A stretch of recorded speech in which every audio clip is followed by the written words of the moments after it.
Caitlin Clark's headline-grabbing Adidas contract did more than secure her signature sneakers.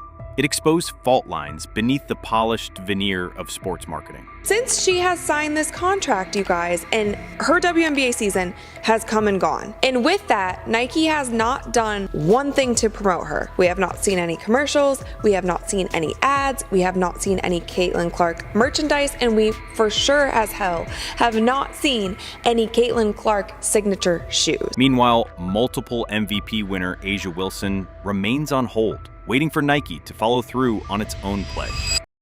Nike signed both A'ja Wilson and Caitlin Clark to high-profile endorsement deals, each reportedly valued at upwards of $28 million over multiple years. Don't be mad at Caitlin Clark. She's getting $28 million. Don't they want sisters to get paid, or they don't want a white girl to get paid first? I think that's what it is. Definitely what it is. Yet, when it came time to launch signature shoes, only Wilson's model hit the market in 2024, complete with teaser campaign number 1 and a dedicated launch event in New York City. Clark, on the other hand, received repeated postponements. First summer 2024, then early 2025, each date quietly shelved without official comment. Inside Nike's global headquarters, meetings raged over sales projections and brand alignment. One leaked slide deck estimated a rookie signature shoe could cannibalize Wilson's anticipated $12 million revenue in its first year, citing a 15% overlap in target demographics. I want A'ja Wilson to have a shoe and every black young lady to have a shoe. But she's marketable, and I'm not saying you young ladies aren't. You said A'ja who? A'ja Wilson. A'ja Wilson. So from the Aces? Yes. That's what everybody's mad Oh about my because she goodness. doesn't have a Yeah, sneaker. that does make sense. Right. So I'm not saying she's not marketable, but people are up in a frenzy, and nobody was paying attention when I was talking about this during the NCAA tournament, not the sneak. Risk-averse executives reportedly argued that promoting a veteran MVP, an athlete with established merchandise performance, offered a safer return on investment than betting on a newcomer, despite Clark's record-breaking college viewership numbers. The impact was immediate. Clark appeared in 0 Nike swoosh ads in Q4 2024 and was absent from social activations that generated over 5 million combined impressions for Wilson's shoe pre-launch. Sneaker forums flagged the disparity. Clark's name trended in threads like #Nike slept on and #Clark deserves a shoe. According to social listening analytics, negative sentiment around Clark's delay reached 42% by mid-2025. A stark contrast to the 8% baseline for new product announcements. By sidelining Clark's debut line, Nike forfeited not just potential sales, an estimated $7 million in incremental revenue, but also the chance to capitalize on her unprecedented WNBA viewership surge.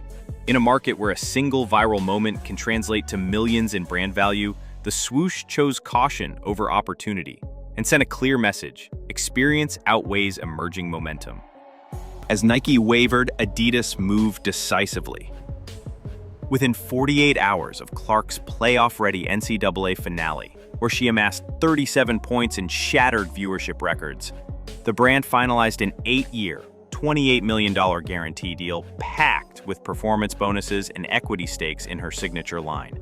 He reports Nike wants to prioritize A'ja Wilson, and it fears the optics of giving a rookie a signature shoe before an already established star who just won league MVP for the 3rd time. No tentative launch windows, no conditional clauses. Adidas set a firm global release date for October 2025 and immediately greenlit a campaign dubbed Break the Mold. Internally, Adidas's marketing division projected a 20% uplift in women's basketball merchandise sales year over year, estimating Clark's line alone could generate $15 to $20 million in revenue during its first season. A leaked strategy memo outlined a phased rollout: 10,000 limited edition debut sneakers, 50,000 mid-tier core models, and 100,000 entry-level support versions, each tied to tiers of performance milestones, from triple-doubles to all-star selections. On social media, the impact was electric. Within 6 hours, #Caitlin Clark Adidas surpassed 12 million impressions on Twitter and Instagram combined. Engagement rates on Adidas's official channel spiked by 75%. Pre-orders for the debut edition sold out in under 72 hours, with resale listings commanding up to 300% above retail.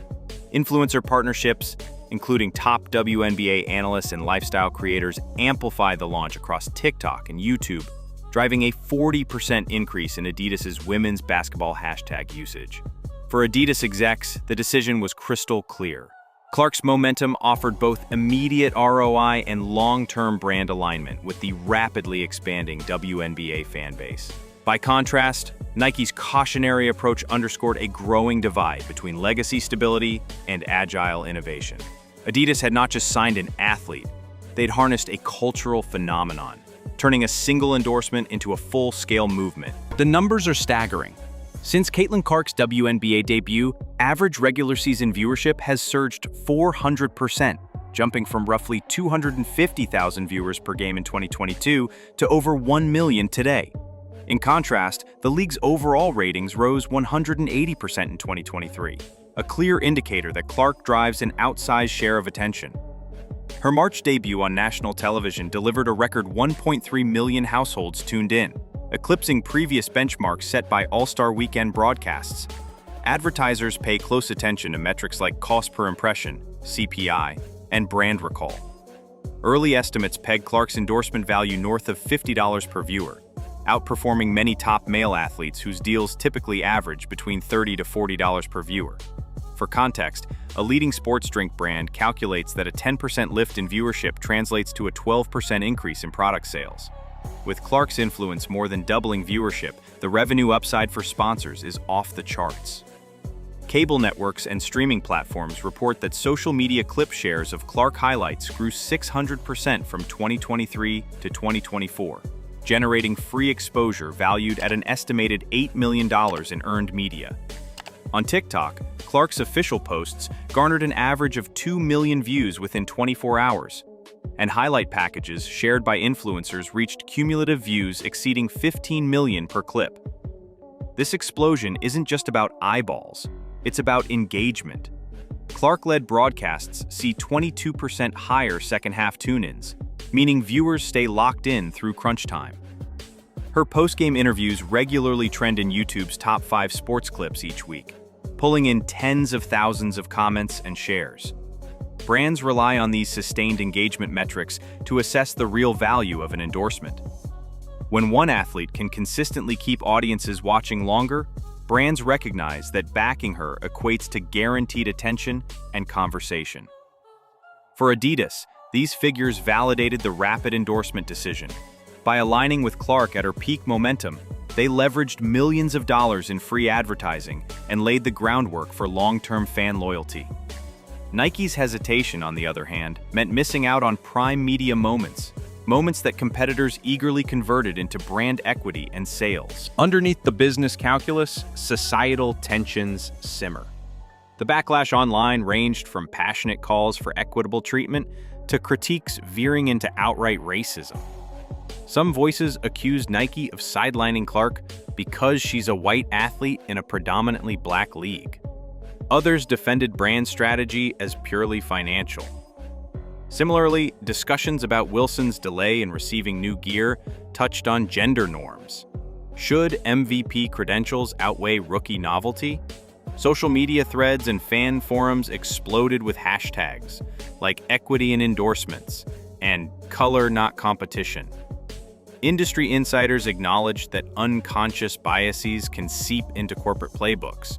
When decision-makers default to familiarity, the next generation gets overlooked. For young athletes of color and white alike, the split in Nike's approach raised uncomfortable questions. Are brands committed to true diversity or only the appearance of it? Framing it as a simple contract fight misses the larger picture. It's about who gets to represent a global brand, whose stories get told, and which demographics are deemed most profitable. And in that calculus, race and gender play powerful, if unspoken, roles. At its core, sports marketing is a balancing act between cold metrics and raw emotion. Corporations crunch numbers, projected sales, brand affinity scores, and demographic reach. Fans bring passion, loyalty, identity, and social media momentum. When the two align, you get a marketing home run. When they clash, you get the current Nike-Adidas standoff. Inside Nike's offices, risk aversion reigned. Executives fear devaluing Wilson's upcoming release by introducing another signature line too soon. Yet that caution came at the cost of Clark's burgeoning brand equity. On message boards, fans lamented, "You snooze, you lose." Meanwhile, Adidas' leadership embraced the challenge, understanding that emotionally charged moments drive long-term loyalty. A leaked memo from a top agency highlighted the shift. Adidas is now the brand to watch for women's basketball. Their agility shows they value the sport over hierarchy. If accurate, this memo signals a pivotal shift. Consumer sentiment can outpace corporate caution, forcing even legacy companies to adapt or risk obsolescence. Adidas's bold pivot may force Nike to rethink its playbook. Industry analysts predict a ripple effect. Other brands assessing their athlete portfolios, seeking undervalued stars with high engagement, regardless of tenure. Could we soon see rookies in football or soccer landing signature deals before established veterans? The precedent is set. Market momentum matters as much as resume bullets. Brands might also adopt tiered strategies, rapid response agreements for emerging talents coupled with flagship lines for proven stars. This hybrid approach mitigates risk while capturing excitement. Furthermore, internal diversity councils could be empowered to flag potential biases in endorsement decisions, ensuring equitable treatment across demographics. As for Wilson and Clark, the next chapter unfolds in public view. If Nike counters with a surprise Clark drop or Wilson's release accelerates, we'll witness one of sports marketing's most fascinating duels. Regardless of who wins, one truth stands clear. Athletes now wield unmatched influence in shaping brand narratives. A single shoe deal can reveal an entire industry's blind spots. In backing Clark, Adidas showed how swift decision-making and belief in women's sports can redefine market expectations. Nike's hesitance underscores the dangers of playing it safe in a landscape driven by fan engagement and social momentum. But beyond profits and product drops lies a greater opportunity: to champion diversity, innovation, and the next generation of athletes.